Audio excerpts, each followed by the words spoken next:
and it struck on Saturday, September 23rd, 1815. Historian Noah Webster said that the storm was a proper hurricane, one of several severe storms that struck the North Atlantic shipping lanes that season.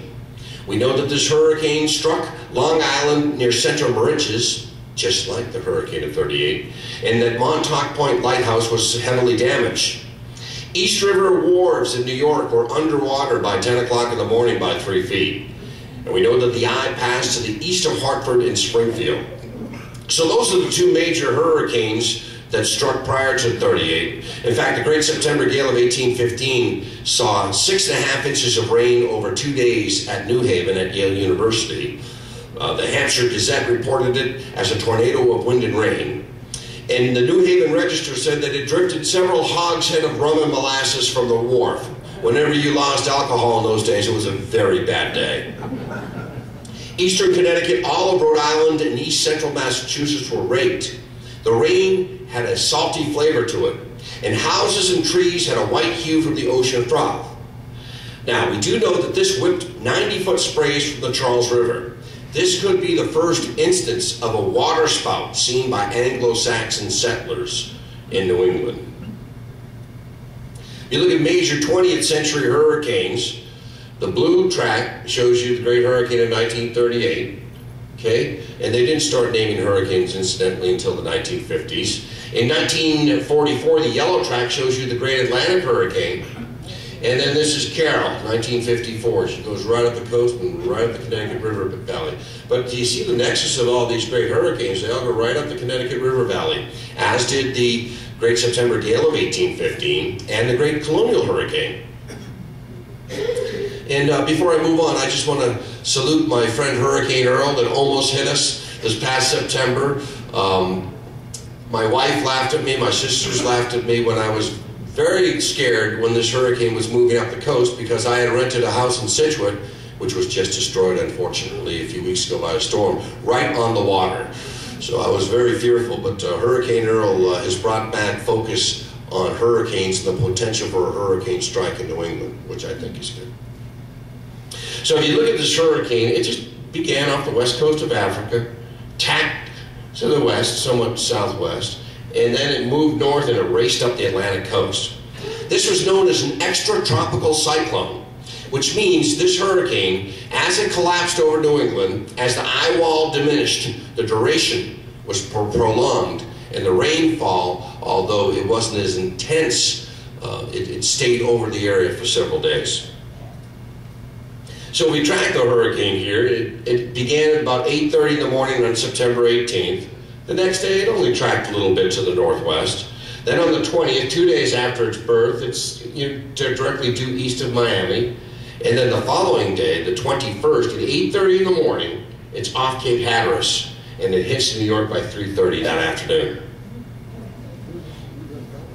So again, you can just see it. We'll try, it became a hurricane right about here.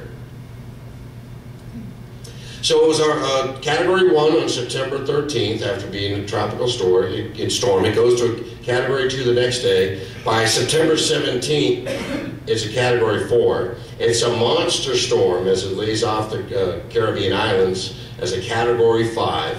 And then it goes as a 4 as it races up the coast, and it hits New England and New York as a Category 3. Now, a lot of historians and meteorologists have argued that this was an intense Category 3, arguably a light Category 4. So this is the most costly disaster in American history up to that year. This thing moved rapidly up the Atlantic coast at 67 miles per hour. That means it traveled 700 miles in 12 hours. Landfall winds were 127 miles per hour, sustained at 121 miles per hour. Top winds at 156 miles per hour. And some of you can look out your windows and see the Blue Hills. Well, they measured a wind gust at 186 miles per hour. There were 40-foot storm surges in some places. Some places saw 50-foot storm surges. And it hit at high tide. Seas rose 17 feet in places, and salt water sprayed houses in Montpelier, Vermont, which is 120 miles away from the ocean. Southern New England coastal areas were inundated. Most victims drowned, some even had their clothes blown right off. The first impact of the storm surge actually registered on seismographs in Alaska, and seawater destroyed vegetation 20 miles inland. There are so many stories for the great hurricane of 1938, and I'm going to invite up a new friend at the end of the talk, but virtually not only communities along the coastline, but interior communities throughout the Connecticut River Valley. Even there are stories we're going to talk about in Peterborough, New Hampshire. Nobody was spared from the storm. Let's go back to that summer. Some of you may remember that. Record precipitation took place in June and July. It was a wet early summer. Very muggy August and a really muggy September. From September 12th and September 15th, an inch of rain fell on those 2 days. Rivers were rising. From September 17th through the 20th, there was constant rainfall in areas throughout New England. September 20th saw the heaviest rainfall, and 13 inches of rain fell in 5 days in the Thames River Basin in Connecticut. Some areas reported 17 inches of rain in 5 days. So what do you have? You have soft soil, weak foundations, and the roots of trees, they're ripe to be uprooted. So the hurricane's impact was exacerbated. Now, if you picked up the newspaper that day, on Wednesday, September 21st, 1938, you'd see that the Treaty of Munich was imminent. The last man to believe Hitler, known as Chamberlain, when they handed over the Sudetenland, which is a part of Czechoslovakia, to Hitler through annexation, despite the protests of Sir Winston Churchill. The Boston Red Sox beat the St. Louis Browns 8-4, but remained 11 games back in the American League. And the Lowell Sun had their weather forecast for the day. They said, the weatherman says more rain and cooler tonight and Thursday. Wrong. And of course, irony. The New York Times publishes an editorial, and this excerpt says, on the day of the hurricane, September 21st, every year an average of 3 such whirlwinds sweep the tropical North Atlantic between June and November. In 1933, there was an all-time record of 20. If New York and the rest of the world have been so well informed about the cyclone, it is because of an admirably organized meteorological service. Wrong. Now let's face it, they had no tools. Today we have wonderful meteorologists. Every night at 6:17 p.m. when I was growing up, I heard, shh, the weather's on. And you can look at now Doppler radar and literally plan to go inside 5 minutes before the rain will begin. Well, back then they didn't have satellites, they didn't have tools. And in Washington, D.C., at the Weather Bureau, a 28-year-old rookie by the name of Charlie Pierce is filling in for 2 vacationing senior meteorologists, and he argues that this storm would be sandwiched between 2 high-pressure systems, and it would head directly north through New England. Longtime veteran Charles Mitchell ignores his forecast.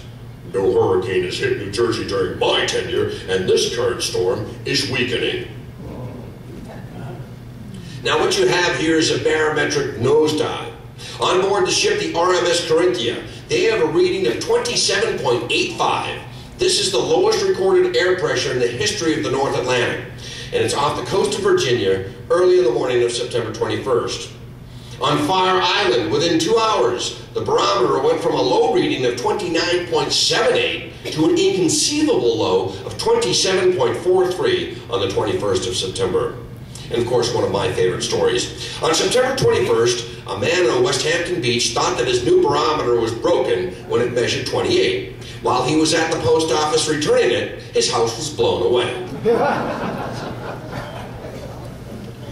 One of the great meteorologists and people that studied hurricanes was known, he was an Italian Jesuit priest. And on the Red Star liner Königstein, the skipper Alfred Leidig has a barometer reading of 28.40 with winds of 100 miles per hour. On September 19th, Reverend Ernest Guerzi, an Italian Jesuit minister with 23 years of meteorological experience, is on board the Italian liner Conte di Savoia, bound for New York City. And he states, "If any of my children will be around in about 3 days." This is after he checked weather charts, barometric readings, and of course, sky conditions. So it hits New York City. It's an average gale of 65 miles per hour. It's a tropical storm.